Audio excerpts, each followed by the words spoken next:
नमस्कार, सत श्री अकाल और आदाब। रेडियो दी लॉस्ट गार्डन में आप सभी का हार्दिक अभिनंदन करता हूँ। मैं हूँ रवि सहजोगी।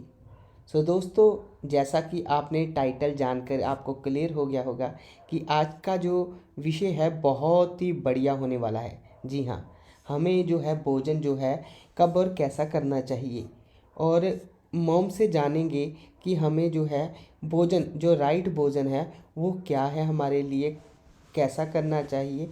और साथ में ये भी जानेंगे कि भोजन जो है वो किस प्रकार का होना चाहिए। हमारी प्लेट में जो वो भोजन आता है वो किस प्रकार का होना चाहिए जो हेल्थी हो हमारे लिए। सोमो।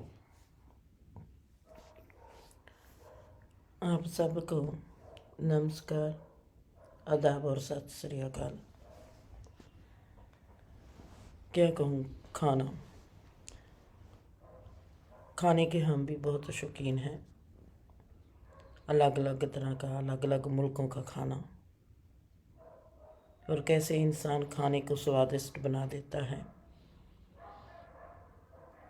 और तकरीबन मैंने हर मुल्क का खाना खाया है और देखती हूँ कि खाना कैसे कैसे बनाते हैं। कितना भी लजीज खाना किसी ने क्यों ना बनाया हो, जब तक हमारी जीभा के तंतु जींदे हैं और सही हैं, उसी से हमारे को खाने का स्वाद मिलता है। और उसी में, हमारी जीभ में ही, बॉडी में ही ऐसे रासायनिक तत्व होते हैं जो खाने को हमारे लिए अच्छा बनाते हैं। मैंने अपने जीवन में देखा है कि जैसी जैसी हमारी ज़िंदगी कुदरती होती जाती है, हमारी रहनी बहनी कुदरती तरीके में होती जाती है, ढलती जाती है, वैसा वैसा ही हमारे लिए खाना भी होता जाता है। हमारा खाना हमारे स्वभाव को भी प्रकट करता है। हमारा खाना हमारे स्वभाव के मुताबिक भी होता है। हमको वही चीज़ें अच्छी लगती है जैसा हमारा स्वभाव होता है, हमारा खास करैक्टर होता है। पर मैंने देखा है, जैसे रवि ने पूछा है कि कैसे खाना चाहिए। खाना तो हम सदा ही जीभा के टेस्ट के अनुसार खाते हैं, पर खाना हमको इसमें थोड़ा सा फ़र्क होता है। एक ज़रूरत होती है कि खाना ऐसा ही हमको मिलना चाहिए। एक हमारी जीभ का टेस्ट होता है। टेस्ट को हम तब तक नहीं चेंज कर पाएंगे जब तक हम कुदरती रहनी में प्रवेश नहीं कर पाते। ज़रूरत के मुताबिक हम इतना देख लेंगे कि हमको 2 चपाती चाहिए या 3 चपाती चाहिए, पर कैसा खाना चाहिए उसको फिर हम अपनी जीभा के टेस्ट के अनुसार ही खाते हैं। किसी को तीखा चाहिए, किसी को मीठा चाहिए, पर सही खाना वो होता है जिसमें लून मिर्च मसाले कम हो और हमारा जो कुदरती लिविंग की ओर हमको लेके जाए। जो असली स्वाद है, जो कुदरती स्वाद है, जैसे मैंगो का टेस्ट कैसा है, गाजर का टेस्ट कैसा है, वो ही हम टेस्ट कर पाए और कुछ नहीं। जब हमारी जीभ को वैसा ही टेस्ट मिलता है जैसा कुदरती उस चीज़ में टेस्ट है, तब हमारा जीवन जो होता है, हमारा जीवन तंदुरुस्त होता है, हमारे जीवन में सुंदरता आती है और हमको, हमारा जो जीवन होता है वो हमको तंदुरुस्ती की ओर लेके जाता है। हमको कुदरती लिविंग के अनुसार ही हमारा टेस्ट होना चाहिए, कुदरती लिविंग के अनुसार ही हमारे को खाना खाना चाहिए, कुदरती लिविंग के अनुसार ही हमारी रहनी बहनी होनी चाहिए। जहाँ पर हमारे को सवाल ये उठेगा कि हम कुदरती रहनी बहनी में कैसे प्रवेश करें। जी मोम, बिल्कुल। और 2-3 चीज़ें हैं ना, कुदरती रहनी बहनी होती कैसी है और हम कैसे प्रवेश कर सकते हैं। नेचुरल लिविंग, क्योंकि बहुत ज़्यादा लोग सोचते हैं, वैसे ही सोचते हैं, वो नेचुरल लिविंग करते नहीं होते। उनको होता है कि हम तो नेचुरल लिविंग करते हैं। आमतौर पर इस पे मैंने ओशो के फॉलोअर भी देखे हैं। ठीक है, वो खाते तो बहुत ऊट पटांग है, पर उन्होंने बोला कि ये तो नेचुरल है, हमारे माइंड में आया, हमने खा लिया। चाहे कोई भी गलत चीज़ है, कोई भी कुछ भी है, ठीक। सो जब तक हम अपने माइंड को नहीं समझते तब तक हम नेचुरल नहीं हो सकते। हमारी जीभ का टेस्ट के मुताबिक जब हम खाते हैं तो हमको ऐसा लगता है कि ओ हमने तो हमारी को इस चीज़ को खाने को दिल किया और हमने खा लिया। ये नेचुरल नहीं है, ये हमारी जीभ का टेस्ट है। जीभ का टेस्ट और ज़रूरत का टेस्ट, ये दोनों में थोड़ा सा फ़र्क है, पर जो इसको जब हम गहराई से देखेंगे तो ज़मीन आसमान का फ़र्क है। ये देखने के लिए हमको सबसे पहले मेरा कोई भी आप टॉपिक उठाएंगे या कोई भी चीज़ देखेंगे, सबसे ज़्यादा ज़रूरी है ज़िंदगी में एक चीज़, और कोई भी चीज़ सबसे ज़्यादा ज़रूरी नहीं है, वो है हमारा होशमंद रहना, हमारा जीवन के प्रति होश रखना, हमारे साथ क्या हो रहा है, हम क्या कर रहे हैं। जब हम होश रखते हैं तब हम अपने आप ही कुदरती लिविंग में रहने वाले प्राणी बन जाते हैं। जब तक होश नहीं तब तक हमको ये नहीं पता होगा कि हम जीभ के टेस्ट के अनुसार खाते हैं या हम ज़रूरत के टेस्ट के अनुसार खाते हैं। होश जो है ज़रूरी है ना मम, पर इसमें एक और भी बात निकल कर आती है। एक और सवाल है, बीच में आता है, जो बहुत लोगों का होगा कि कोई वो नेचुरल लिविंग करते भी होते हैं, फिर कईयों का होता है कि जैसे कि मैं पंजाब से हूँ, ठीक है, मैं मक्की की रोटी सरों का साग पसंद करता हूँ, ठीक है, और दूसरी तरफ मैं गुजरात की खाने की बात करता हूँ। गुजरात में जो है फिश पसंद की जाती है, ठीक है, तो वहाँ पे एक सवाल आता है कि वेजिटेरियन खाना चाहिए कि नॉन वेजिटेरियन खाना चाहिए, और बहुत क्रोध से है, ठीक है। हम जब वहाँ के लोगों से बात करते हैं, क्योंकि वेजिटेरियन और नॉन वेजिटेरियन के बीच एक सबसे बड़ा अंतर आता है कि जहाँ पे जन्म होता है बचपन से वही खिलाना शुरू कर देते हैं, ठीक है, तो वो पता नहीं लगता, ठीक है। उस पे थोड़ा सा बताएं कि कैसा क्या करना चाहिए वहाँ। कहते हैं खाइए मन भाउंदा हंडाइए जग भाउंदा। जहाँ पर आपको लगेगा कि मैं दूरी बात कर रही हूँ, ये दूरी बात नहीं है। हमारा माहौल कैसा है, कहाँ पर हम पैदा होते हैं, हम सब ही जो मांस में पैदा हो गए हैं मांसाहारी ही है। ये मेरा मानना है, इस बात से आपने सहमत होना या नहीं सहमत होना ये आपकी कैटेगरी है। मैं देखती हूँ कि इंसान किसी का सोच के हिसाब से भी, इमोशनल रूप में भी, भावात्मक रूप में भी किसी को तंगी करता, तंगी देता है, तंगी काटता है, कोई किसी की वजह से दिल दुखाता है, वो भी दूसरे का कुदरती हिसाब से लहू पीना ही होता है। और हम कभी भी ऐसा अपने आप को कह नहीं सकते कि हम शाकाहारी हैं। शाकाहारी होना बहुत बड़ी बात है, बहुत गहराई तक हमको जाना पड़ेगा। हमारा जो स्पिरिचुअल लेवल है बहुत गहरा आध्यात्मिक लेवल है, जहाँ कह सकते हैं कि हम जिंदगी में हम निर्वाणा प्राप्ति कर चुके हैं, आत्मबोध की प्राप्ति कर चुके हैं। वहाँ पर हम हो सकते हैं कि हम कहीं ना कहीं अपने आप को शाकाहारी देख लें।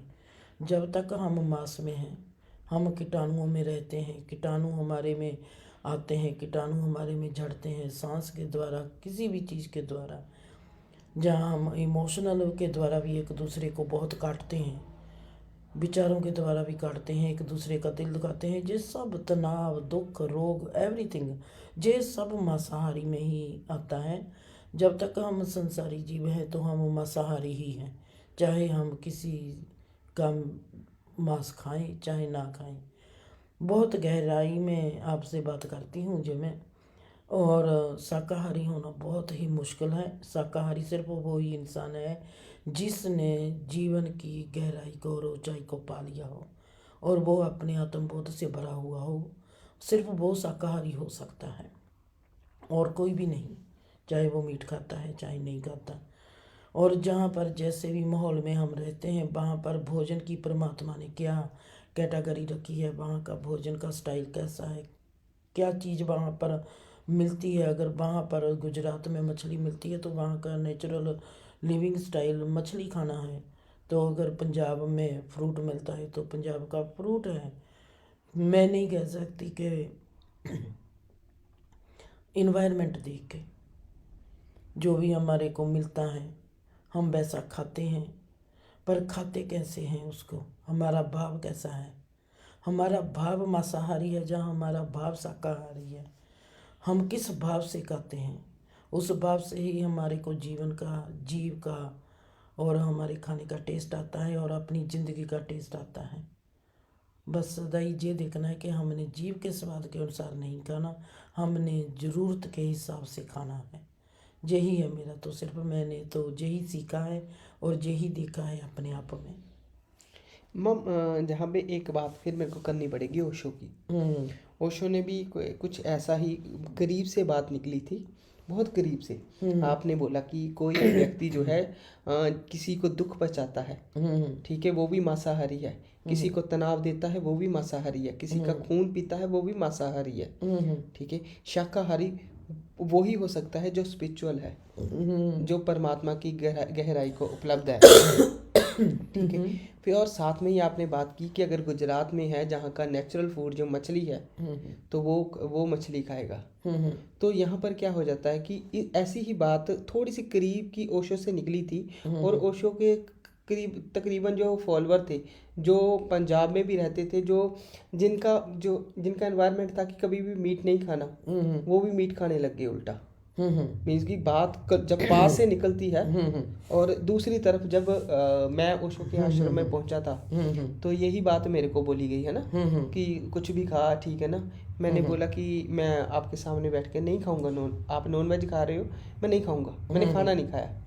तो उन्होंने मेरे से पूछा कि तू खाना क्यों नहीं खा रहा हमारे पास बैठ के। तो मैंने उनको एक बात बताई। उन्होंने वही बात बोली कि तेरा खाना भी नॉन वेज है, हमारा खाना भी नॉन वेज है। तू जो नेचुरल चीज खा रहा है, जिसको तू कनक बोल रहा है, रोटियां, वो भी किसी को काट के बनाई गई है। तो मैंने उस समय उनको बोला था कि जो कनक है वो पका हुआ फल है, वो कच्चा फल नहीं है। और क्योंकि हिंदुइज्म में कुछ पके हुए या कुछ वैदिक काल से कुछ पकी हुई चीजें बताई गई हैं कि जो पक के जड़ जाती हैं, उसका खाना, ठीक है। और जो मैंने बोला था कि आप जिसको मीट बोल रहे हो वो आप मार रहे हो, बीच में जीवन को खत्म कर रहे हो। जब भी कोई बीच में जीवन को किसी को खत्म करता है, जो उपलब्ध नहीं हो पाता, तो वो पाप है। चाहे किसी कच्चे फूल को तोड़ना हो, चाहे किसी और चीज को। तो मैम अभी जो है, क्योंकि मेरा माइंड इस टॉपिक के बहुत करीब पहुंचा हुआ है, तो और विस्तार से थोड़ा सा समझें। हम, जैसे मैंने कहा कि हम सब मांसाहारी ही हैं, चाहे हम मीट खाते हैं चाहे नहीं खाते, हम मीट में रहते हैं। हमारी मांस मज्जा सब शाकाहारी है और कीटाणु हमको खाते हैं। हम जीवन को भीतर से बारीक जानेंगे, तब हमको समझ आएगी कि वाकया ही ये जीवन जो संसार है मांसाहारी है। पर हम जीव के स्वाद के अनुसार मीट को खाएं, किसी को काट कर खाएं, ये बात अच्छी नहीं है। और खाने के लिए फल फ्रूट है, पर कई लोग ऐसे होते हैं कि जिनको जिस्म के तौर पर कोई रोग ऐसा होता है कि उनको मीट खाना ज़रूरी होता है, जहाँ उनको कुछ ऐसा करना ज़रूरी होता है, नहीं तो वो जिंदे नहीं रह सकते। उनमें उनकी शरीर को प्रॉब्लम होती है जिनके कारण उनको खाना पड़ता है। वो खाएंगे तो कोई फ़र्क नहीं, पर मैं सोचती हूँ जीव के लिए हम मीट खाएं। मैं देखती हूँ कि बहुत लोग अच्छे खासे होते हैं, पर वो अपनी जीव के स्वाद के लिए मीट खाते हैं, किसी की जान लेते हैं। वो अच्छी बात नहीं है। अगर हम अपने आप को, कोई शरीर में ऐसी कोई बीमारी है जिसके कारण हमको खाना पड़ता है, वो बीमारी के तौर पर खाते हैं, ना कि वो अपने स्वाद के तौर पर खाते हैं। अपने आप को बचाने के लिए अगर हम खाते हैं, तो मेरे को नहीं लगता, जैसा मैंने देखा है जीवन में, मेरे को नहीं लगता कि वहाँ पर, क्योंकि किसी को मारना या अपने आप को मारना वो तो बराबर ही है। अपने आप को मार देना या किसी को मार देना, खून तो खून ही होता है। पर अपने आप को बचाना भी हमारी ज़िंदगी का एक बहुत बड़ा हिस्सा है। और मैं नहीं सोचती कि अगर इंसान को, किसी को कोई बीमारी है तब वो मीट का सेवन करता है, तो उसके लिए ये गलत बात है। जी माँ, हमारे में भी एक मित्र आए थे, जो हमारे पास थोड़ी देर रह के भी गए हैं। तो वो पहले मीट खाते थे, तो उन्होंने बोला कि पता नहीं क्यों है, आध्यात्मिक जब से माँ को देखा है, मेरा मीट खाने को जी नहीं करता, मेरा दिल करता है उसको छोड़ दूँ। तो क्या जब हम आध्यात्मिकता जिसको बोलते हैं धर्म, उसमें जीवन जो है वो आपको ऐसी चीज बख्श देता है कि आप उस चीज को छोड़ देते हो। उसकी जरूरत जो जो बीमारी वक्त भी जरूरत होती है, जैसे जैसे जीवन बीच में खिलता जाता है वो जरूरत साइड में होती जाती है। ऐसा भी नहीं बहुत सी इस बात पर मेरे आगे बहुत सी घटनाएं हुई हैं, और ऐसा भी नहीं होता। मुझको परमात्मा ने ये भी दिखाया है और सिखाया है कि जैसे मेरा ही है,